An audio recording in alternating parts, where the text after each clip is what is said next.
What's up, everybody? I'm Zach Witovich. And I am Charley Burtwhistle. And per usual, it's the building code. Yeah, what if it wasn't? What if it wasn't? But luckily it is. We're announcing today a rebrand of the building code. To the Zach and Charley show. Building show. code. Oh, okay. Yeah, we could do that. Or... Oh, you want to go to the full Zach and Charley show? Yeah, might as well. Yeah, we're taking this thing international. We're taking this thing extremely downhill. Get ready to unsubscribe. This intro, smooth as silk. Charley, it's good to see you here in the studio. It's a little warm in here today, but cold outside. The times are changing out there. Always a good time. But Zach, I'm glad instead of that nice little banter we were doing, you'd rather talk about the weather. That's that midlife crisis energy. Who do we got today, buddy? Well, today we have Sean Gallagher, who is the founder of Jasper Builders out in Mooresville, North Carolina, longtime Buildertrend user, and very excited to have him in today because we're going to be talking about building community. I feel like the past few episodes we've touched on this a little bit. Jasper Builders and Sean are a great resource, so very excited to pick his brain. I'm really interested to get his perspective on how this is a priority for him and his business, and ultimately we're hoping that you will kind of learn why you should go out into your community and see what other contractors are doing. You never know what you might learn. Exactly, but let's not have Zach and I tell you about it. Let's have Sean tell you about it. So let's get him in here. Hey, Sean, welcome to the Building Code. It's so great to have you here. We always like to ask our guests, tell us a little bit about your company and yourself, and how'd you end up in construction? Give us your journey a little bit. Yeah, so I'll abbreviate it the best I can. So, like a lot of folks that are in construction, I grew up in this business. My stepdad at the time drove a delivery truck for a lumber company in upstate New York. And doing that, he made a lot of contacts, and he always ended up with a side hustle on the weekend, right? So he would always go work with these builders that he was delivering material for during the week. And then on the weekends, he would go, do miscellaneous jobs and stuff for them. So I would ride with him in the summer times. I would ride on the delivery truck with him. He'd let me keep the tips, and then I'd go with him to these jobs on the weekend, to go work with these different builders. And so I've been on a job site pretty much my whole life.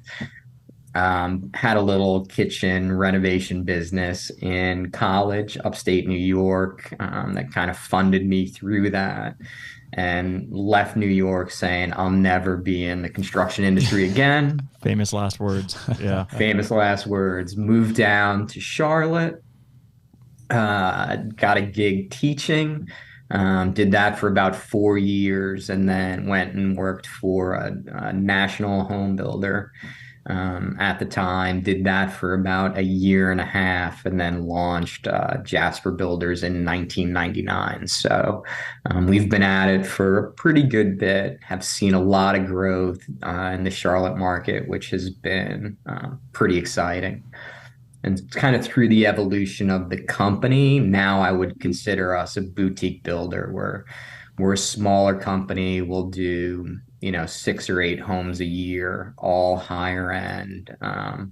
Most of it is designed in-house. We do some plans that clients have before they get to us, but for the most part, folks are coming to us right in the beginning, and we're able to design homes that are really the best fit for the lot and the property that we're building on, because they're crazy lots and each one's really unique. Gosh, so something I'm always fascinated by is talking to someone that founded a business, is just the evolution of Jasper Builders. Were you always a home builder? How is the number of jobs that you're doing? You mentioned a little bit the type of job has maybe changed a little bit over the years, but I feel like we have a lot of guests that come in that inherited construction businesses, and that's been super cool to watch how they have evolve or change make their mark, right? And then we have a lot of people that have started construction businesses within the last 3 or 4 or 5 years, which has been a crazy time as well too. But I'd love to hear from 1999 through today, kind of what that evolution has looked like for you. Yeah, so pretty much chucking a truck, right? So that's the way I started, and basically evolution's a great way to put it. Because when I moved down here, I was really introduced to this concept of subcontractors, right? Because when we were building in New York, I mean, we pretty much did everything in-house, right? The things that we didn't do in-house, masonry, and that was about it. Everything else we did in-house. So I've pulled wires and sweated pipes and hung drywall, insulation. I mean, we did it all. We even waterproofed our own foundations. I mean, it was all. And then I moved down here and got into this business with, this national home builder that I was telling you about. And I mean, everything was a subcontractor. And I was pretty much horrified, right?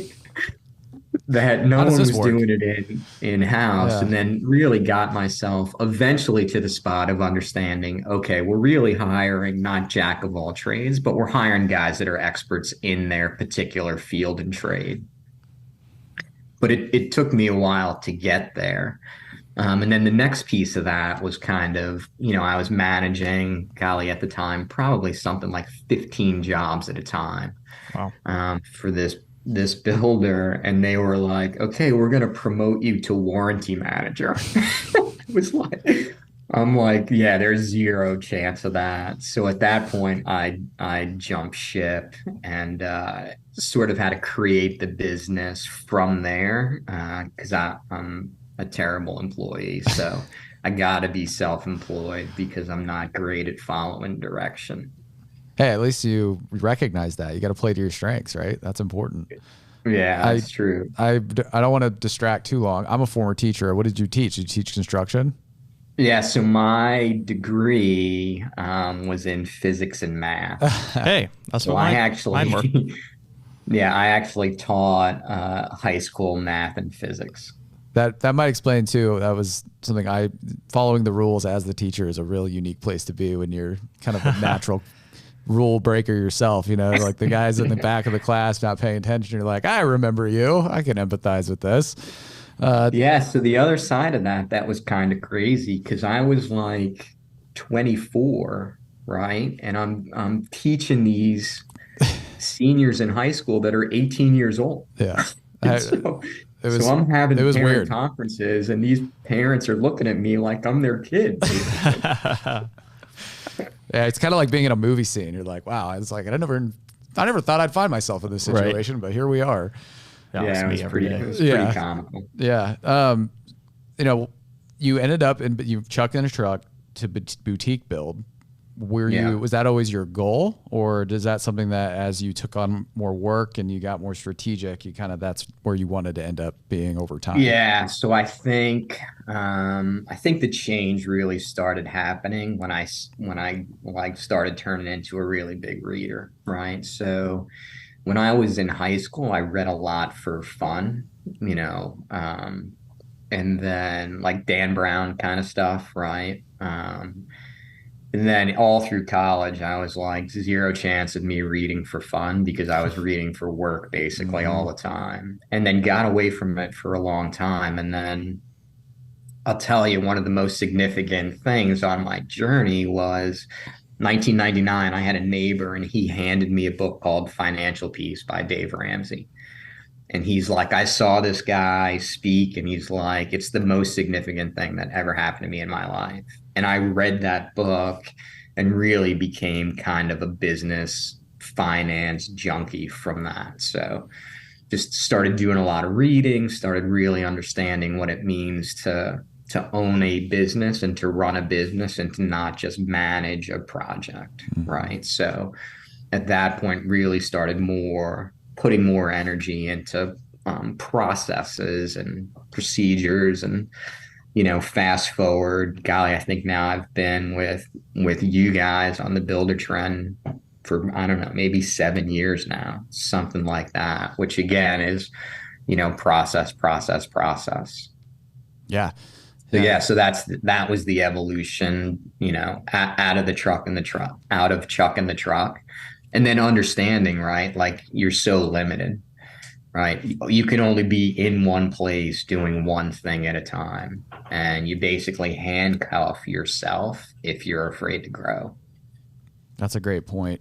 One of the things we wanted to talk to you about today, and you kind of mentioned the peer-to-peer relationship, you got the recommendation to check out Dave Ramsey. Is that an area of focus that you kind of think about with construction? Are you part of any local builder groups, or have you kind of passed on your knowledge to other builders in your area? Oh yeah, I'm fully entrenched. I'm about to start my third year as the president of our local HBA. Oh, So wow. we actually have our biggest event of the year is tomorrow night. So this is a good warm up for me being in front of the camera, because tomorrow I'll be in a suit and a tie addressing 300 people Wow. at 6 o'clock tomorrow. So definitely involved in our local HBA. And then outside of that, I'm involved in a 20 group through the National Home Builders Association, which was also a peer recommendation in 2014. And but one of the most significant changes really is about being involved in a group like that, where everybody is fully committed to your success. It's bizarre how much interest like-minded people will pour into each other. I mean, it's amazing. Gosh, Zach, do you think we could get a flight to Do you need like North Carolina by tomorrow at 6? some We could open come up watch you. commentary? Yeah, like we could need, like, introduce you. if you need couple wingmen. Yeah, come on in. I think we've got an extra spot at our table. Yeah. Oh, perfect. Yeah, perfect. Yeah, we can get to Charlotte. We have direct. We Easy. can get there, yeah. Yeah. No, that's awesome. Could you talk a little bit more? So how long you've been involved in those, and what's kind of like the meeting cadence? Like, obviously you just said like people pour information in, use them as reliable resources a lot, but what's kind of like the frequency, or kind of give an overview for, I think a lot of our listeners, and something that Zach and I have seen is like a growing trend is people want to get more involved and they're not really quite sure how. It's something Buildertrend is trying to help solve, and why we wanted to have you on the podcast today. But what does that kind of look like at a high level, and what's kind of the cadence?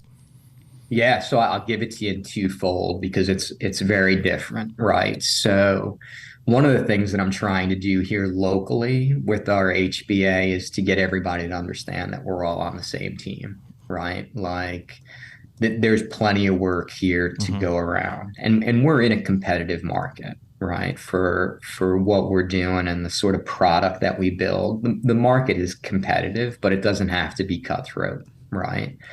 So there should be a support system around there for us both sharing trades and sharing information, right? So my real goal there is to number one is to get more of our builders involved in our local HBA.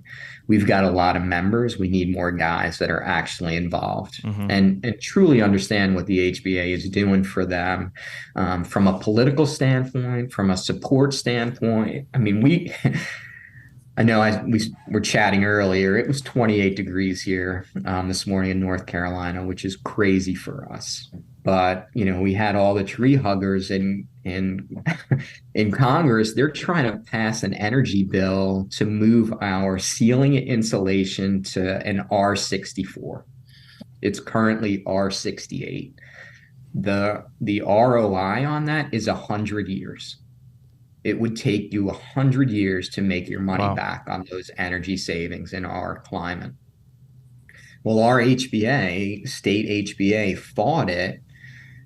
The government, we fought that. The governor vetoed our bill, and then we got a super PAC and overturned it. So, I mean, the amount of money, energy, insanity that the HBA just saved all of the builders in our state is astronomical, right? So I need to make sure all of our local guys know that, and they're participating and supporting because of that. So that's on that side. On the Builder 20 side, it's very different because we're not in any sort of competition, right? We're all kind of doing the same thing, but we're in completely separate markets.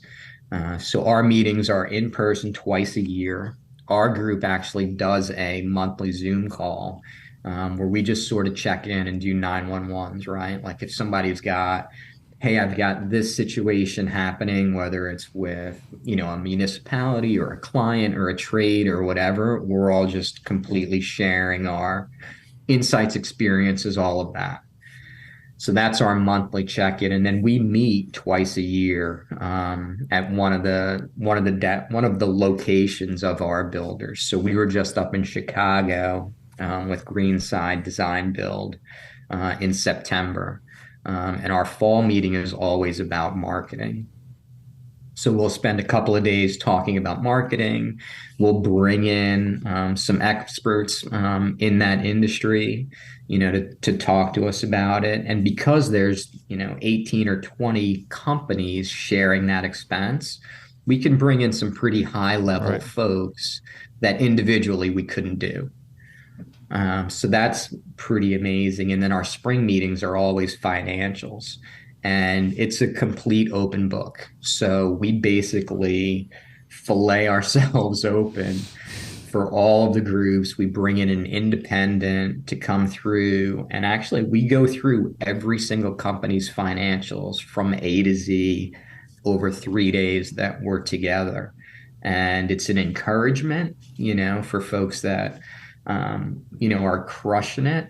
And then there's also like, hey, dude, why are you giving it away?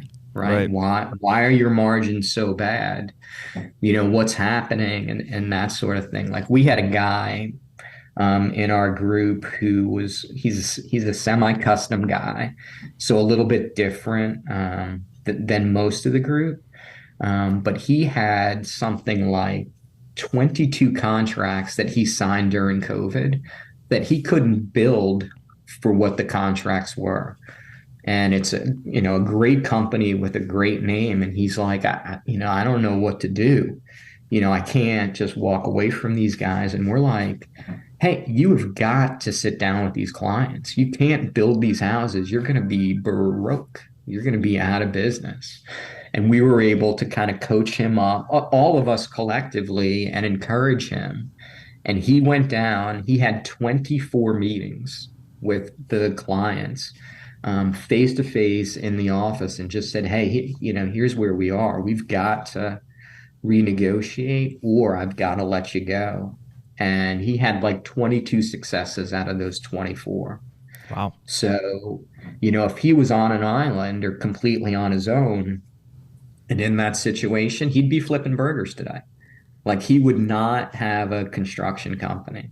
But it's just that level of just honesty and support, caring and compassion for each other that just makes the value is insane. That's an amazing story. And I'm thinking that's probably really scary initially when you join those groups, because being delayed, as you put it, it can't feel good. But the trust that it builds with the people in the group, the results, obviously. And you probably you're have a lot interviewing. more confidence. Yeah. So if you want to join the group, and here's the other thing, there's expense involved. It's not cheap. And you go commit to spending 3 days with these guys and girls to, being honest about your business. You have no idea what you're going to get. Right. And then at the end of that, you're like, well, goodness gracious, I hope they like me. I hope they let me in. Is that how it works? You have to, is it 20? There's a limit. You can only have 20 in. Yeah. So 20 is the limit. Yeah. More than that, it's too hard, right? Because then the level of accountability goes down, the level of participation goes down. So 20 is the limit. We like to keep our group around 16, 17. Yeah. So that we've always got room to bring somebody in that we find or come across that's a superstar. Yeah. What is the best way for someone who maybe is a chuck in a truck and wants to become a boutique builder to find these networks and communities that could help support them? Yeah, the National Home Builders Association is the way to go. And you've got to belong to your local in order to get into the national. But if you get into the local, and then you get into the national, and then you just submit an application for 20 Club. But if you're doing the things like IBS, the International Builder Show, if you're doing things like that, there's plenty of contacts there. There's a 20 Club room, So if you're a member of a 20 club, not necessarily ours, but whatever 20 club you're in, you've got access to that room, and they're always doing special presentations there, whether it's accounting or job management or contract law. But then there's also a custom builder room where you can get into the custom builder or a remodelers council. So there's tons of information available. If you're looking for it, you're going to find it. Yeah, that's awesome. And just talking to you, I can tell, like, and you referenced this a little bit as well, is just like having that growth mindset is so important. It's like the resources are right there and they're offered to you.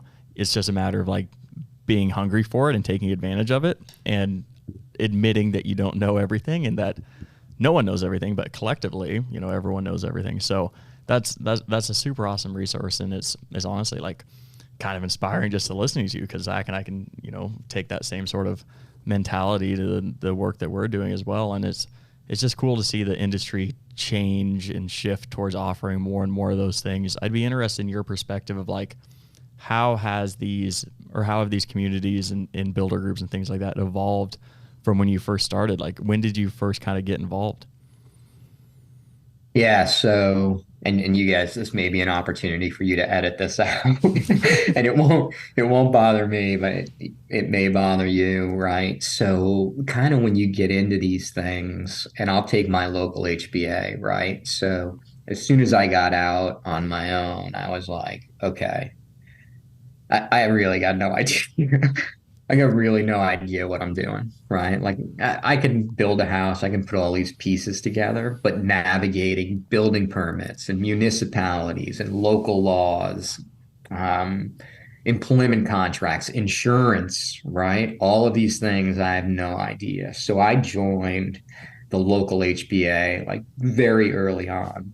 And but when I got in it, the feeling was I was like, man, this is kind of an old boys club, Mm-hmm. right? Like, here's this kid, basically I was a kid, 25 years old, 26 years old, and they're like, here's this kid. And, I'm in there with these guys, and I'm from the north, right? And like I was a little bit stronger from the north 25 years ago, right? And it's these older Southern guys that have been doing it their way in what was a small market at that time. And it was tough, right, to cut my teeth in it. But luckily, I stuck with it, found some folks that I could really be like, that I could really trust and develop a level of camaraderie with. So that helped. But yeah, it's scary, right? And then kind of what you were talking about earlier, Charlie, when you're doing this and you're like, okay, it gets scary when you're trying to grow, right? Because payroll happens, right? Mm-hmm. So if you're chucking a truck and you don't get paid this week, you got a little savings and you can make that happen. But when you got payroll, right? And that's a whole different level of pressure. I think that's an amazing story to anybody out there who maybe is breaking into the industry, to find those opportunities. It may be harder than you think, but they're out there, and you can persevere and build that connection and find people that are in the same situation or will mentor you. And I'm sure you remember it now, I can tell, and you probably have newer people in your chapter that you make it a point to make sure that they have that support system earlier rather than later. And that's an effect that carries on over time. So that's, I think, for anybody who maybe is listening to this, that's like, I know exactly what that feels like. Keep trying to find those outlets, because there's a good chance that there's someone that will be able to benefit you and help you. Yeah, and there's value to you in giving back too, right? It's like everybody should have somebody, a Peter, a Paul, and a Barnabas, right? Somebody that is mentoring to you, somebody that you're mentoring to, and then somebody you're working and walking beside, right? So we had a guy that came and worked with us probably about 8 years ago, 9 years ago, something like that. Young, green, loved the industry. And when he came on with us, he said, hey, it's my goal to eventually own my own business. And we just said, hey, awesome. We're going to support you all that we can.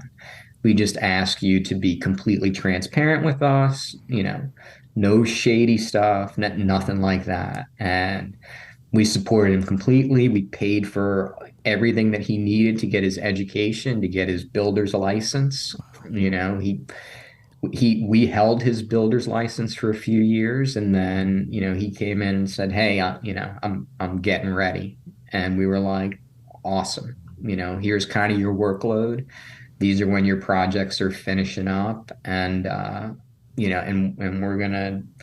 we're gonna bless you, and we're gonna encourage you. And he's been on his own now 4 or 5 years, something like that. And he's a great friend to me. He's actually he's my vice president in the local HBA, and we refer work to him all the time. And it's really good, and I love to see him excited about the industry and thriving. And he's thriving. He's crushing it. He's doing a great job. That's awesome to hear. What a cool story. And I think, just hearing you talk, there's a ton of advice, not just for new individuals trying to break into the industry, but existing professionals that are looking to pivot or grow or learn more or become better. I think everything you're saying is just gold for people listening out there. So I hope they take advantage. The one thing I'd say is like shameless plug for Buildertrend is, I mentioned previously, we're trying to help grow that community in not just the Omaha area, but across the nation. So there are opportunities. If you are a Buildertrend customer, reach out to your coach and see if there's something coming up. We have Buildertrend University classes every month. We have Builder Bond events. We're going out to IBS, like you referenced, in a few months. So there's some more, I'd say, like low pressure opportunities to go out there and make connections and talk to professionals as well too. So if you are a Buildertrend customer or not, call us and we can help point in the right direction.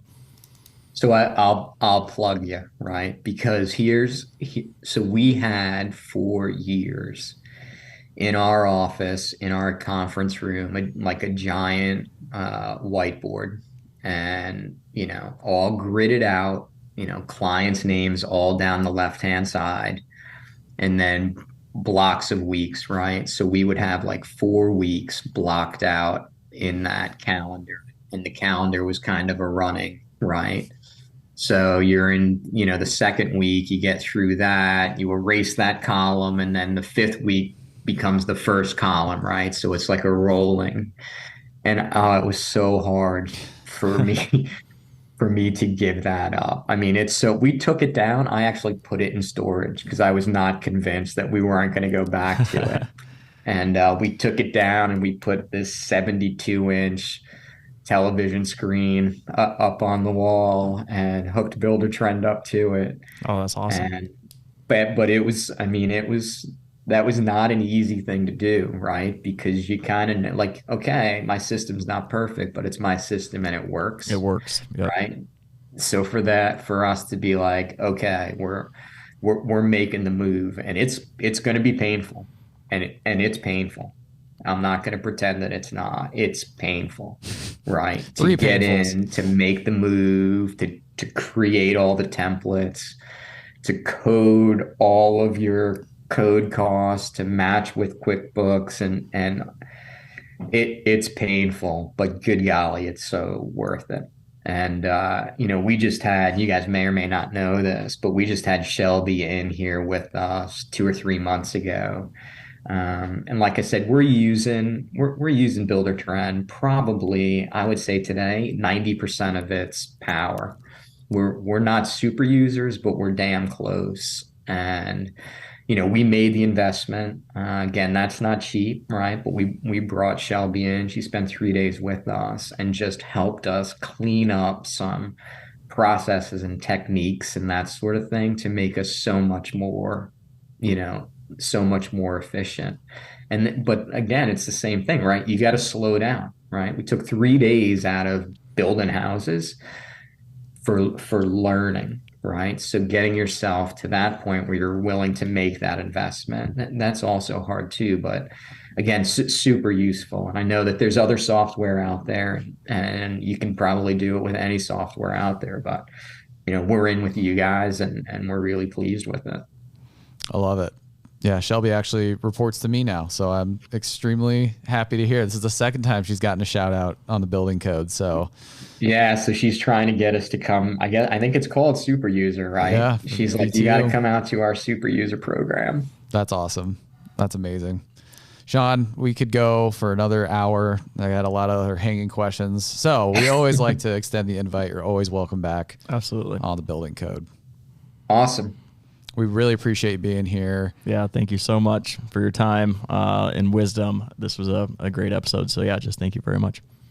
No, thank you guys. I appreciate it. I was like 30 minutes, man. What am I going to talk about for 30 minutes? It feels like we've been on for 3 minutes. So flies by. Well, until next time, and definitely let us know if you do decide to come out to the super user thing. Zach and I will be here, so it'd be great to meet you in person. Awesome. Sweet. Thanks, Sean. Thank you, Sean. All right. Cheers, fellas.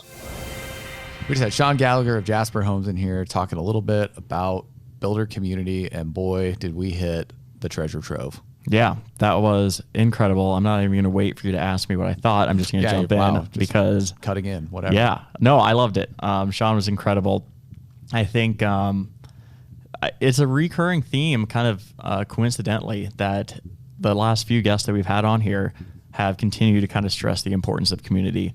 And some of the examples that Sean brought up about issues people were going through and problems they were trying to solve, and being able to lean on that group, bringing in your financials and diving in, like the ability to get experts across the field, kind of pooling those resources together is just, I can understand how you can survive and honestly thrive, how you can do as a business without it. But the level that you can take your business and your own learning and your understanding and just knowledge through a group like that is just through the roof. So yeah, incredibly beneficial, not just hopefully for our listeners, but also for me as well.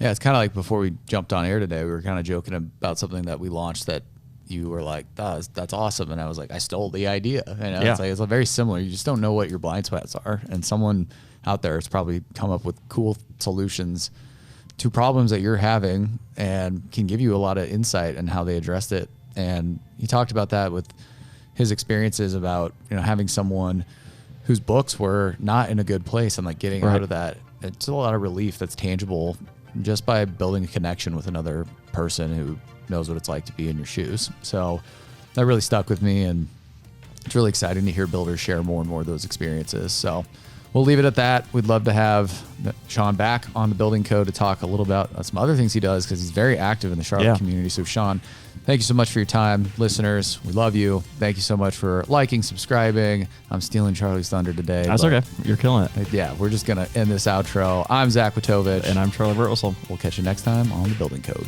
Peace. Thanks for watching the video. Remember to subscribe to our YouTube channel for exclusive content brought to you by Buildertrend.